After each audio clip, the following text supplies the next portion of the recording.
Here we are with a love story that is rooted in what two people can achieve when there is unity, and also a leader who really loved his people as opposed to a dictator or someone hell-bent on genocide, which is what we've seen in the past. The story is true. It's about a married couple who met in the 50s. He was probably an African prince, and she was from Ealing, and they met, fell in love, got married, and cue intolerable pressure from the British government, from his tribe, from the people that they were related to, and they didn't back down, and remarkable things happened as a result of their refusal to be intimidated.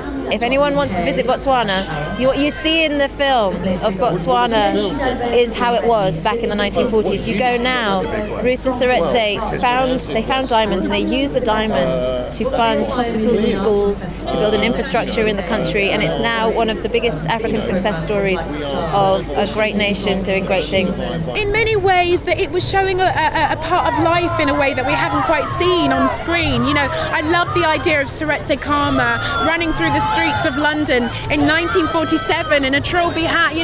My dad in the early 60s was doing that, but as an African man, you never really saw that reflected on screen as part of our London.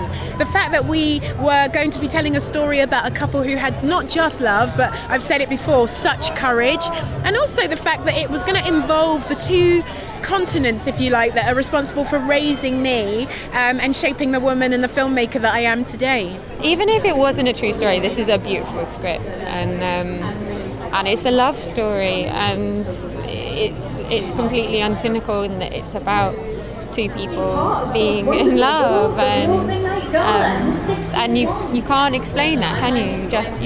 The heart wants what the heart wants, and that's really exciting to see on the screen. Seeing the dynamic between Rosamund and David, but also wonderful people like Jack Davenport and Tom Felton, who I've worked with before. Being reunited with him was really wonderful. Laura Carmichael is fabulous. Terry Petto, who I first saw in a film called Sotsi, who is just absolutely wow.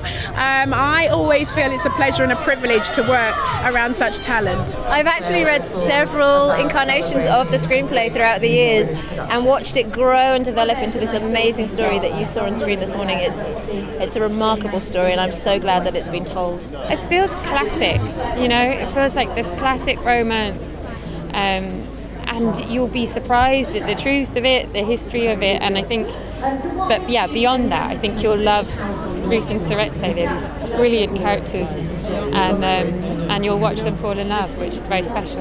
I hope people are reawoken to the power of love, and I hope people have that in their lives, and if they don't, that it's something that they will aspire to, because it is really a force to be celebrated.